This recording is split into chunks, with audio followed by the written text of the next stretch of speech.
I'm Daniel Levine, and this is the Bio Report.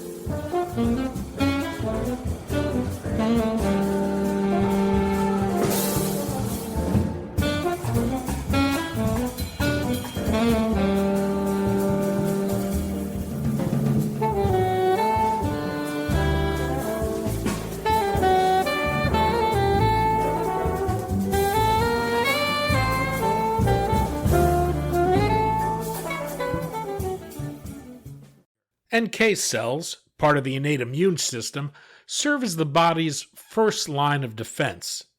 These cells can recognize and kill abnormal or infected cells. As therapies, they have the advantage over CAR T and other cell therapies because they can be used off the shelf without undergoing gene editing or other genetic modifications.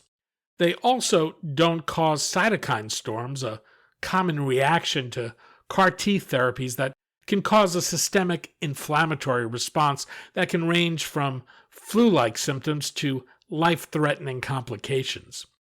The greater safety and lower cost of these NK cell therapies open the door to broader uses beyond cancer to include autoimmune diseases. We spoke to Fred Aslan, President and CEO of Artiva Biotherapeutics, about the company's off-the-shelf NK cell therapies, the case for pairing them with monoclonal antibodies, and how they can broaden the uses for cell therapies.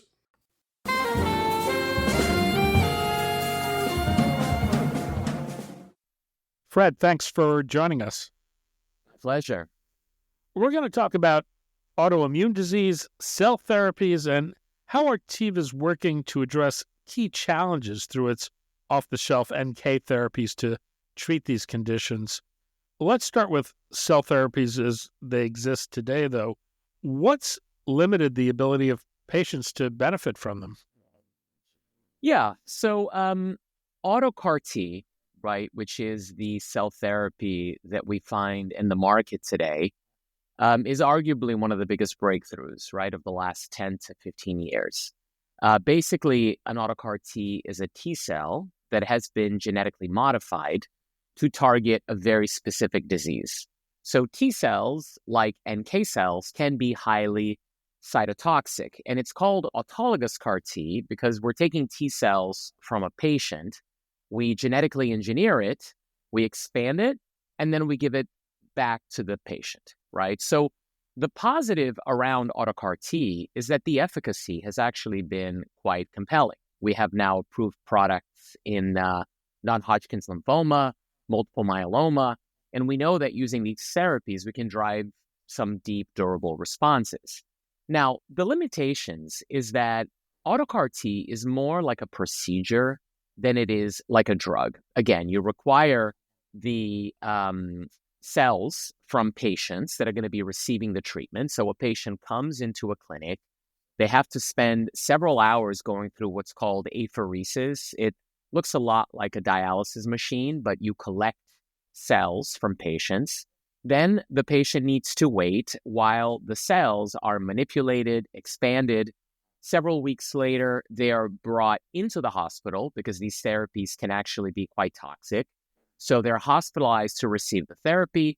They generally have to be hospitalized to manage the potential side effects, and then you get the effects. So the limitation right now is one in terms of scalability and access, because it is very hard to scale. It's very expensive to scale. The second limitation is the fact that this is very involved. As I described to you, there's many weeks and entailing hospitalization, apheresis, which is not really convenient.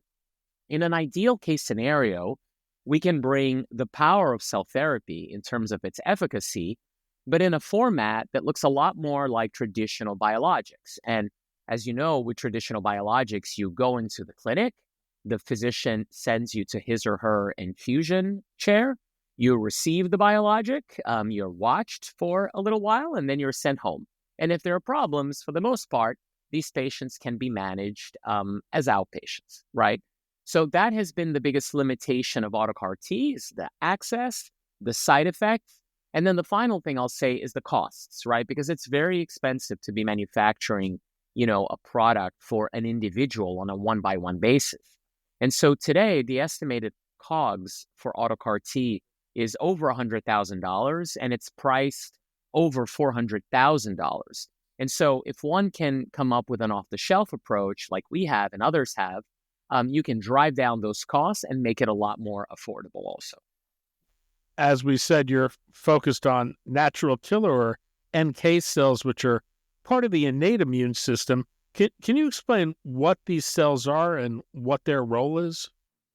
Yeah, so NK cells are part of your innate immune system, which is different from your adaptive immune system. Your innate system is pretty much your front line of defense. These are the cells that you're basically born with, whereas your adaptive immune system is more made up of cells that over time, as you get exposed to different pathogens and bacteria, they evolve to give you a more precise killing of what you're trying to do.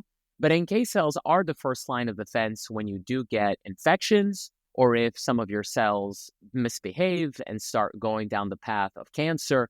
And like T cells, they can be highly cytotoxic, right? And our immune system depends on both of these cells in order to protect us. Why are you using NK cells? How might they help you to address the limitations of existing cell therapies?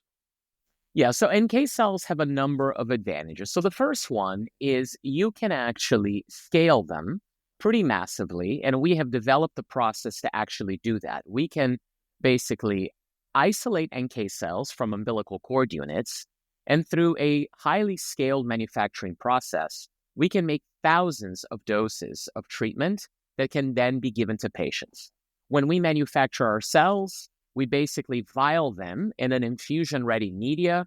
We can cryopreserve them. They can sit cryopreserved for at least 3 years. When they need to be used, they can be thawed at the patient's bedside, and they can be infused via 5-10 minute IV push. So there's a very scaled process. The product is available off the shelf, and we can manufacture it pretty cheaply. The second advantage of NK cells is that NK cells can be as cytotoxic as T cells, meaning they can be pretty potent killers, which is what we are trying to do in the context of either autoimmunity or cancer. We're using our NK cells to actually kill the B cells that are pathogenic and are causing these diseases. The final advantage of NK cells is that whenever you're utilizing T cells have a tendency to expand so that you have enough of them to do the killing. And when they do the killing, they generally cause this side effect called cytokine release syndrome. In this context of cytokine release syndrome, and this is the reason why patients receiving auto CAR T are mostly hospitalized, you get this aberrant production of cytokines that can be pretty toxic. This CRS can start as a mild form, but it can escalate very quickly and you can end up in the ICU. The one big advantage of NK cells is that they can be highly effective in terms of cell killing, but without that runaway CRS that can be pretty concerning. So it's about access, cost, and a side effect profile that could be a lot more tolerable for the patients and allow cell therapy to move from a setting today where it's mostly done either in a hospital or in a very highly monitored environment to more typical biologic drugs that we find that can be administered in the community setting. Your allo NK cells are not genetically modified. You're getting them from umbilical cord blood. How scalable is the manufacturing of these? Very scalable. So to give you a sense, we have started trials in autoimmunity. And in autoimmunity, right now, we're using doses of 3 billion cells per patient. So as I was mentioning to you before, one umbilical cord unit is the source of our NK cells. From one umbilical cord unit, we can generate over 4,000 doses. So 4,000 times a billion doses each, which means that from one umbilical cord unit, we have the potential to treat over 1,000 patients using the current doses that we're using today. So highly scalable. Another notion to give you a sense of how scalable it is we have a manufacturing facility here in our facility in San Diego. It's 9,000 square feet, right? So only 9,000 square feet. If we had this facility working at capacity, we could probably generate enough product to potentially treat over 1,000 patients in a year. So a very scalable process that is quite robust and that allows us to manufacture these therapies at a pretty low cost. What happens when you actually treat a patient with these cells? What's the mechanism of action, and do they do anything to enlist other elements of the immune system to act against the cells you want to target? Yeah, so the mechanism of action is tightly correlated with the mechanism of how monoclonal antibodies work. So, our therapy, because we don't genetically engineer our NK cells, we rely on approved monoclonal antibodies to actually do the targeting. So, just to review how this process works, there's a mechanism called antibody dependent cellular cytotoxicity. This is the mechanism through which the monoclonal antibodies that we know kill the target cells. And the way this works is that the monoclonal binds to the cell that you're trying to kill. So think about either a cancer cell or a B cell in the context of autoimmune disease that you're trying to kill. The opposite end of the monoclonal actually binds to an NK cell, which activates the NK cell, and it's the NK cell that does the killing. So oftentimes we think that the monoclonal antibody does the killing in and of itself, but it doesn't. One of the very important ways in which monoclonal antibodies kill the target cells is by leveraging our endogenous NK cells to be doing the killing. Now, in the case of cancer patients or autoimmunity patients, typically either the NK cells that these individuals have are defective or you just don't have enough of them. And that can limit the effectiveness of these monoclonal antibodies. So by using monoclonal antibodies to target the cells we're trying to kill, and by giving very high doses of active NK cells, we can actually enhance the activity of that monoclonal antibody and drive a level of activity and cell killing that you just couldn't achieve before without the support of these exogenous NK cells. That's the mechanism through which it works once the patient receives the monoclonal and receives the NK cells. Artiva is looking at its allo NK cells in combination with certain monoclonal antibodies. What would make something a good candidate for use in conjunction with allo NK, and do they have potential at all as a monotherapy? Right. So the monoclonals that we're using initially are monoclonals that have already either been approved in the indications we're pursuing, or they're already in the guidelines. And those make for very good monoclonals to use for a few reasons. The first is that it has already been proven by virtue that these monoclonals have been approved in these indications that they are actually binding to the cells of interest and that they are generating a level of efficacy, right? Now, our goal is to drive even more efficacy than what these monoclonals can do on their own. The second advantage of utilizing monoclonals that have already been approved or are in the guidelines is that then when we're thinking about the individual contribution of each component, we already know what the monoclonals can do on their own with the extensive data that has already been generated to support their approval. And so when we look at our data, we can compare it to that data to understand what the potential for enhanced efficacy comes from the NK cell. Now, NK cells, without the use of monoclonals, have been shown to have some cytotoxic effects on their own, but that data is actually quite limited. That has only been seen in the context of AML. And so in the context of most of the autoimmune diseases, I should say all the autoimmune diseases that we're going after, we are planning on the use of the monoclonal to make sure that we're targeting the right cells and then giving the NK cell to actually do the killing of those target cells that we're going after. You mentioned earlier that one of the benefits here is that these cells don't create the risk of cytokine storms, which means that you can administer them in an outpatient setting. What impact might this have on cost? Yeah, this can make a big difference because, as I mentioned before, auto CAR T, the drug itself, right, costs over $400,000. But it's not just the drug, it's the cost associated with apheresis and then hospitalizing the patients. And then these patients can have the cytokine storm that you mentioned. That requires additional intervention. Some of these patients can be taken to the ICU. So the cost can actually escalate very rapidly. It's very well understood that when you can actually administer a product in an outpatient setting, that can actually reduce the cost dramatically for the whole system since, managing patients as outpatients is just a lot cheaper than managing them in the context of a hospital. So our NK cells, AlloNK, has the potential to reduce costs in two ways.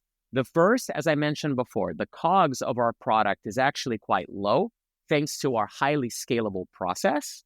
And the second advantage is because it has the potential to be safer, then that also reduces the ancillary expenses that, auto CAR T would have to incur as part of the overall cost of the system. I would expect that most biotechs consider manufacturability in designing and developing an experimental therapy. Artiva takes what it describes as a manufacturing first approach. Can you explain what that means? Yes. So typically in the development of allogeneic cell therapies, companies are interested in making sure that their product actually provides a clinical benefit before they're willing to invest heavily in manufacturing, right? Artiva is a little bit different. Our history, our origin story is a little different in that we are actually a spinoff of a Korean company called GC Cell. GC Cell has been a pioneer in the space of allogeneic NK cells. Back in 2006, they were the very first company to actually take NK cells from one individual and to give it to another individual, right? Allogeneic NK cell treatment. And since then, they have been developing a manufacturing process to actually scale these NK cells. So when Artiva was founded 5 years ago, we were founded with all of the IP that GC Cell had developed over the prior decade. And so we started with a robust manufacturing process already pretty much figured out. The very first patients that we treated in our clinical trials were patients that were being given drug that stem from the same or very similar manufacturing process that we use today. And that's why we call ourselves manufacturing first, because whereas most of the companies go to the clinic, try to figure out if they're getting a signal, and then they worry about manufacturing, we have an opportunity to have manufacturing already figured out by the time we started. And this becomes really important because all eyes right now are on the potential efficacy and safety of a variety of these different agents out there. But the minute that, one of these agents shows a lot of promise, the next question is going to be, well, when will your manufacturing and your CMC be ready so that you can actually file that license to commercialize the product? And that's where we hope that because of all the pioneering work that GC Cell has done and our manufacturing first, that we will be better prepared to move faster in that front. And when you look at the manufacturability of a cell therapy, what are some of the considerations that go with that? Yeah, so one of the barriers to developing therapies with NK cells compared to, for example, allogeneic CAR Ts, is that the doses of NK cells that one needs is actually a lot higher. Because when you give T cells, they have the opportunity to expand inside the body. So just to make a compare and contrast, auto CAR T, generally you're giving around 50 million cells, whereas a dose of our product is 1 billion NK cells, right? So that math that I just did for you is we're using 20 times more cells than auto CAR T uses, which means we need a manufacturing process that is very robust. Otherwise, the amount of product that you are having to manufacture in order to provide the treatment could actually become really expensive. That is a big barrier, and that's why in many ways, we're very fortunate to have our manufacturing first approach and to lean on the work done by GC Cell, because that is not a barrier for us, whereas it can be a barrier for some of the other companies developing allogeneic NK cells. When you think about the cost differential between these allogeneic therapies and things like CAR T cells, how does this expand the opportunities to use them to treat conditions? Well, it does provide a better opportunity for the manufacturer to have more pricing flexibility. So if you're an auto CAR T company and your COGS are such that it's costing you between 100,000 and 150,000, you're going to have to charge a multiple of that in order to cover all of your expenses to promote the product and to run the operations and everything else that comes along with it. By having a process that is an order of magnitude or two orders of magnitude cheaper than that, you're giving yourself the pricing flexibility to actually price it at a much lower place and still end up with the right numbers for you to continue to be a, budding company and, increasing knowledge around this as you'd expect. And so in autoimmune disease, which is, there are dozens of autoimmune diseases impacting millions of different patients, right? One thing is to have therapies approved in cancer that costs, hundreds of thousands of dollars. The other thing is to try to make these therapies accessible to millions of people where it doesn't become realistic to assume that our system could actually cover to pay hundreds of thousands of dollars across millions of patients. So pricing flexibility becomes a really big deal here, and having, a low enough COGS to have a viable business also becomes pretty critical. You're in a phase 2 study on a partnered program in Hodgkin lymphoma, but you have a number of clinical stage programs that Artiva is funding on its own. This includes one in systemic lupus erythematosus and lupus nephritis. For people not familiar with lupus, how does it manifest itself and progress?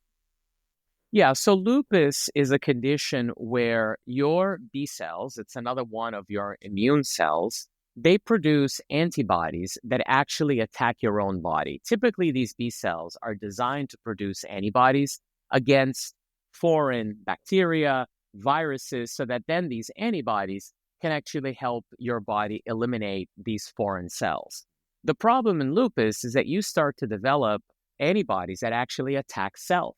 And they can attack a variety of different organs. They can attack your kidneys. And if that causes problems in your kidney, that's called lupus nephritis.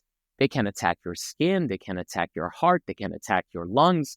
And so this manifests itself in two ways. One, you can flare from your organ system that's impacted, having a very negative acute reaction, and you have to go into the hospital and treat it. And it can also have long-term consequences if, for example, these antibodies are attacking an organ system and damaging it over time. If you happen to get lupus nephritis and your kidneys get attacked by these autoantibodies, there's a large percentage of these patients that eventually lose their kidney altogether and have to go on dialysis. So it's a very serious condition. I think the epidemiology suggests that there are over 300,000 patients in the US, if I'm not mistaken. So certainly a disease that impacts a lot of people. And the standard of care right now is to use either steroids or other medications. And of course, one of the problems with medications like steroids is that there's also long-term consequences of using these therapies. Long-term use of steroids give you problems with your endocrine, with your bones, overall metabolism. So if we and others are successful here, we have an opportunity to actually eliminate the inflammation that's actually underlying a lot of these autoimmune diseases and give these patients an opportunity to be in remission and not having to take these medications that can actually be quite toxic. You're pursuing a combination of allo-NK with a monoclonal antibody that targets B cells. What's known about this from studies conducted to date? Yeah, so most of our experience to date comes actually from cancer, where we have tested exactly the same concept. We evaluated cancer patients that had, for example, aggressive non-Hodgkin's lymphoma, and these are patients that had already failed a couple of prior lines, and they required treatment because they had an aggressive cancer that was progressing. So we tested the concept out of utilizing the same monoclonal that we are using in autoimmunity, rituximab, in those patients together with our NK cells to see whether our NK cells could actually drive these aggressive NHL patients into remission. And what we saw, we were actually really pleased with the results. We saw that there were 14 patients specifically that were naive to CAR T, meaning they had advanced cancer, they had failed prior lines, but they had not yet taken CAR T. And what we were trying to determine is whether our therapy could actually drive them to levels of remission that looked similar to auto CAR T.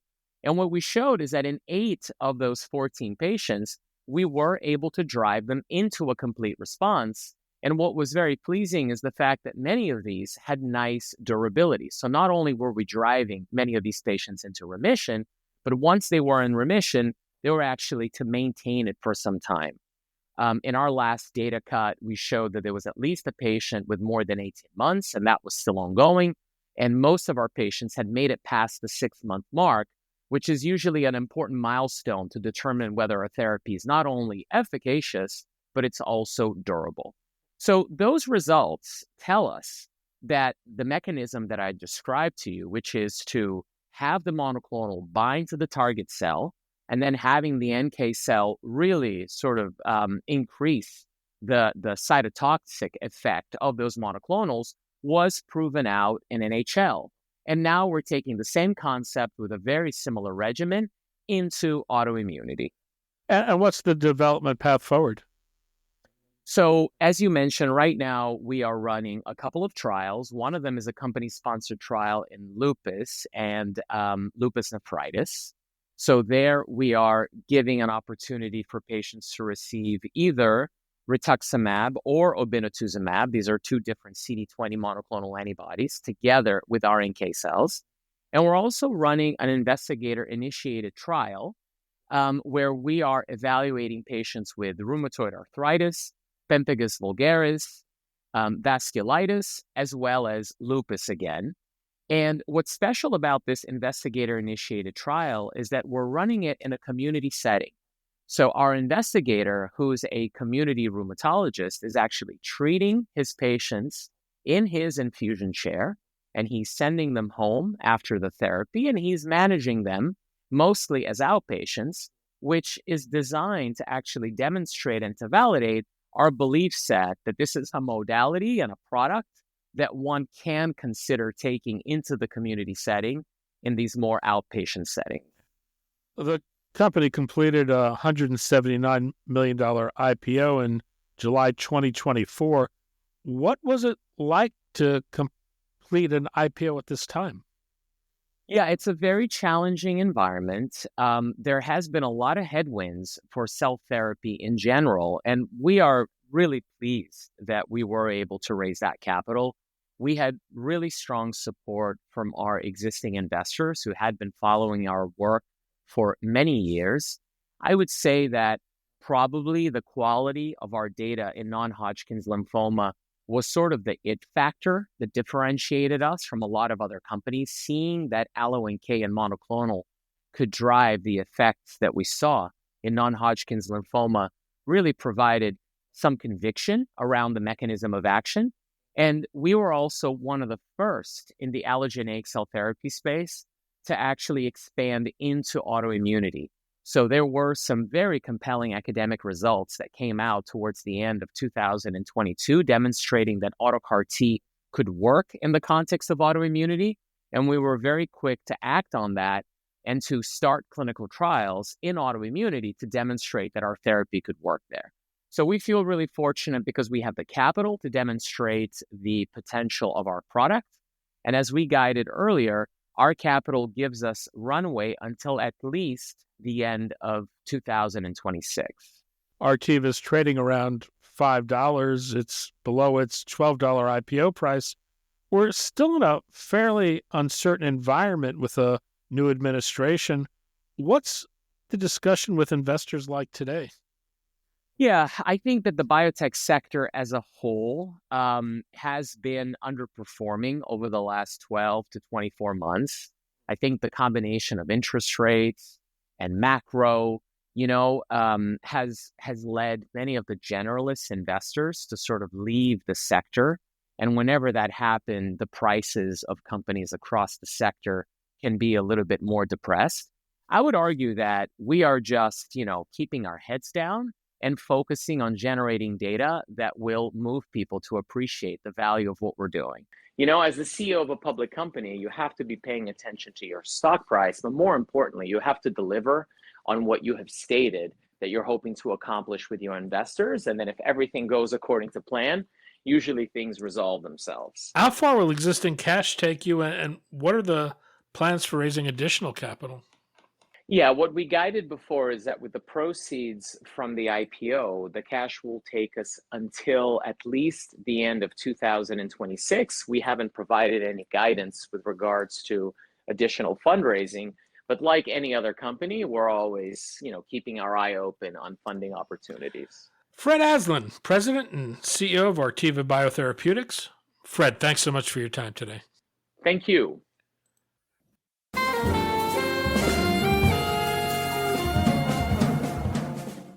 Thanks for listening. The Bio Report is a production of the Levine Media Group. To automatically download this podcast each week, subscribe to our RSS feed or through iTunes or other podcast manager. To join our mailing list, go to levinemediagroup.com. We'd love to hear from you. If you want to drop us a line or are interested in sponsoring this podcast, send an email to danny@levinemediagroup.com. Special thanks to Jonah Levine, who composed our theme music, and the Jonah Levine Collective, which performs it.